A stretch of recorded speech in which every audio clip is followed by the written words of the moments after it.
주님께서 여러분과 함께 마르코가 전한 거룩한 복음입니다.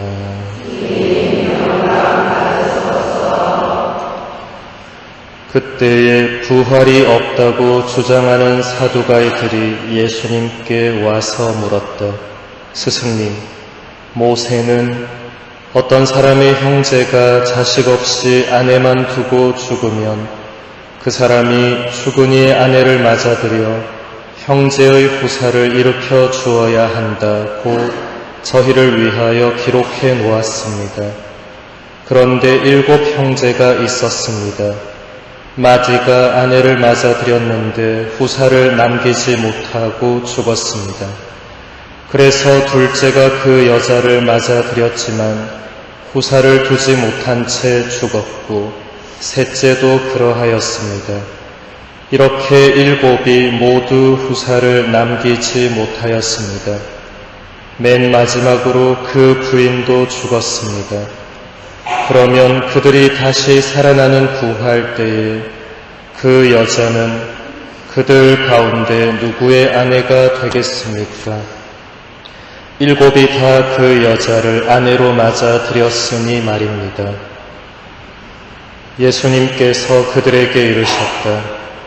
너희가 성경도 모르고 하느님의 능력도 모르니까 그렇게 잘못 생각하는 것이 아니냐. 사람들이 죽은 이들 가운데에서 다시 살아날 때에는 장가 드는 일도 시집가는 일도 없이 하늘에 있는 천사들과 같아진다.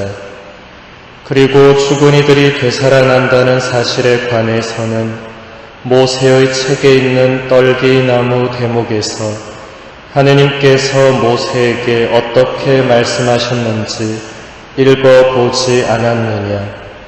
나는 아브라함의 하느님, 이삭의 하느님, 야곱의 하느님이다 하고 말씀하셨다. 그분께서는 죽은 이들의 하느님이 아니라 산 이들의 하느님이시다. 너희는 크게 잘못 생각하는 것이다. 주님의 말씀입니다.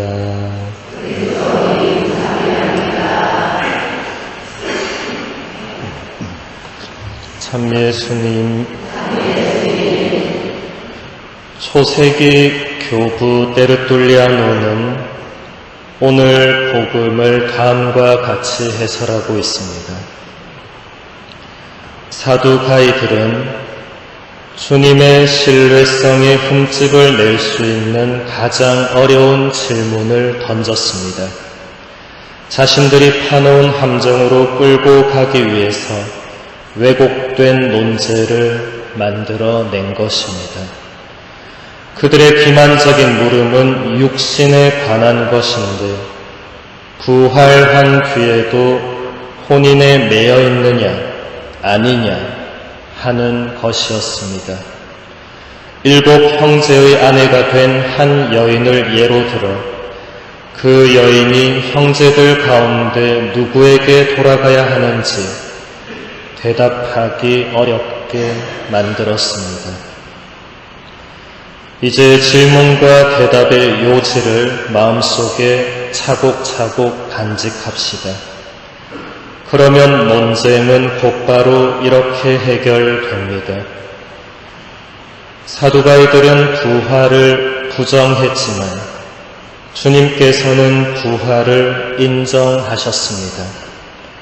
부활을 선포하는 성경도 모르고 죽은 이를 살리실 수 있는 하느님의 능력도 믿지 않는 그들을 나무라시면서 주님께서는 이렇게 덧붙이셨습니다.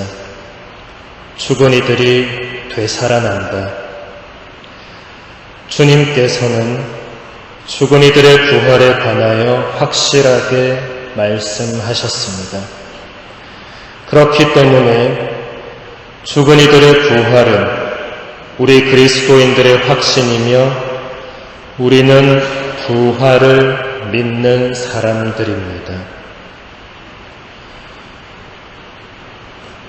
데르툴리아노가 해설한 것처럼 우리는 예수 그리스도께서 참으로 죽은 이들 가운데서 부활하셨으며 영원히 사시는 것과 같이 의인들도 죽은 후에 부활하신 그리스도와 함께 영원히 살며 그리스도께서 마지막 날에 그들을 다시 살리시리라는 것을 굳게 믿고 희망합니다.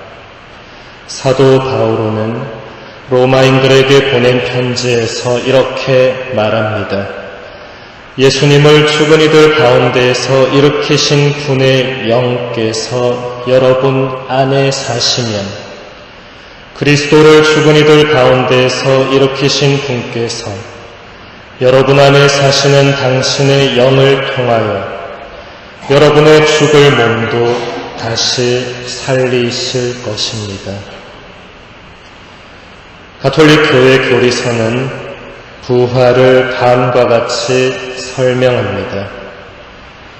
육신과 영혼의 분리인 죽음으로 사람의 육신은 썩게 되지만 그의 영혼은 하느님을 만나 영광스럽게 된 그 육신과 다시 결합되기를 기다립니다. 마침내 하느님께서는 당신의 전능하심으로 예수님 부활의 능력을 통하여 우리 육신을 우리 영혼에 결합시키심으로써 영원히 썩지 않는 생명을 육신에 돌려주실 것입니다. 부활에 대한 우리 교회의 가르침은 우리의 상상력과 이해력을 뛰어넘는 것으로서 오직 믿음으로만 받아들일 수 있습니다. 하지만 우리는 이미 성체 성사에 참여하여 예수 그리스도를 통한 우리 육신의 영광스러운 변화를 미리 체험하고 있습니다. 리옹의 이레네오 성인이 이것을 다음과 같이 잘 설명해 주고 있습니다. 땅에서 나온 빵도 하느님의 축성을 받게 되면 더 이상 보통의 빵이 아니라 지상의 것과 천상의 것 두 가지로 이루어진 성체가 됩니다. 이와 마찬가지로 성체 성사에 참여하는 우리 육신도 더 이상 썩어 없어질 육신이 아니라 부활의 희망을 지닌 육신이 됩니다.